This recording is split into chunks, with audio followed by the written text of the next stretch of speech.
Salut distingués abonnés, tout en espérant que vous allez bien, nous on se porte très bien. Devenir agriculteur ne s'improvise pas, mais il est capital d'acquérir un minimum de connaissances. Nous vous souhaitons une excellente année 2024.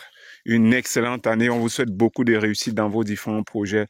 Nous souhaitons que cette année soit vraiment l'année, votre année, comme on dit souvent, que ceux qui n'ont pas encore démarré leurs différentes activités agricoles, apicoles, agroforestiers et d'élevage puissent enfin se lancer, car vous le savez, le plus difficile, c'est de démarrer son projet agricole. Le plus dur, c'est de commencer, le reste vient juste après. Donc, nous sommes là pour vous accompagner, nous sommes là pour vous former, nous sommes là pour vous suivre dans vos différents projets, pour vous conseiller afin que vous puissiez réussir. Alors, dans cette même lancée aujourd'hui, nous avons préparé pour vous une petite vidéo. Nous sommes allés dans l'une de nos plantations et on s'est rendu compte on a fait un petit constat. On a voulu partager cela avec vous. Alors, le constat, c'est lequel? Vous savez, on vous dit souvent, lorsque vous voulez vous lancer en agriculture, le choix de la semence est un facteur primordial. C'est un facteur capital dans la réussite de votre projet agricole. Donc, vous voyez qu'ici, on a associé la banane plantain, on vous l'a déjà dit, avec des avocatiers greffés, avec du moringa, le macabo et les ruches d'abeilles. Donc, voilà, par exemple, les plants d'avocatiers. Or, on constate donc que parmi les variétés de bananes plantain que nous avons une variété. Cette variété, lorsque vous la mettez dans votre champ, vous risquez vraiment de fausser tous les calculs pour ce qui est du rendement. Pourquoi? À cause de ceci. Voilà, ça c'est une variété, on l'appelle one hand, donc c'est une main. Cette variété ne vous donne qu'une seule main de plantain.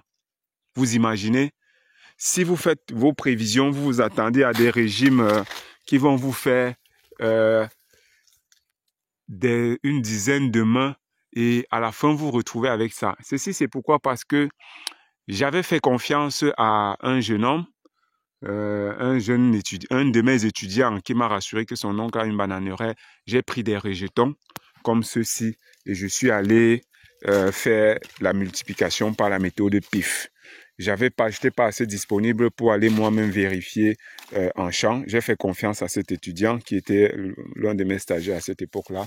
Et puis, il m'a donc rassuré que son oncle fait la bananeraie et voilà les rejets de la variété Mburuku ou Bikebanga qu'il devait me donner. Mais à ma grande surprise, je me retrouve avec la variété One Hand.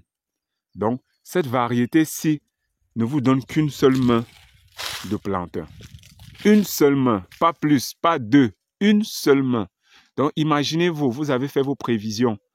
Vous vous attendez à 10, 15, 20 kilos, 25, 30 kilos pour un régime de plantain. Vous vous retrouvez avec un résultat pareil. Et si vous l'avez dans tout le champ, vous êtes foutu, carrément. Vous êtes foutu. Donc, dans la plantation, on en a comme ça quelques-unes. Ceci, c'est pour vous dire, faites très attention là où vous achetez vos semences. Rassurez-vous d'acheter des semences. Voilà, par exemple, la variété que moi j'attendais, que ce soit même les French, où on a plusieurs mains et avec le temps, ça va davantage, les doigts vont grossir et seront beaucoup plus importants. Mais je me suis retrouvé avec la variété One Hand. Donc, comme je disais, quand vous avez une variété comme celle-ci, vous risquez d'investir beaucoup d'argent, vraiment beaucoup d'argent, et à la fin, vous retrouvez avec des choses comme ça. Parce que quand c'est comme ça, est-ce que ce régime de plantain peut coûter 4 000, 5 000 sur le marché franc CFA? C'est pas possible. Qui va acheter ça? Même un fou ne pourrait pas le faire. Or, quand vous avez des French, des Buruku, ça peut coûter beaucoup plus. Vraiment beaucoup plus.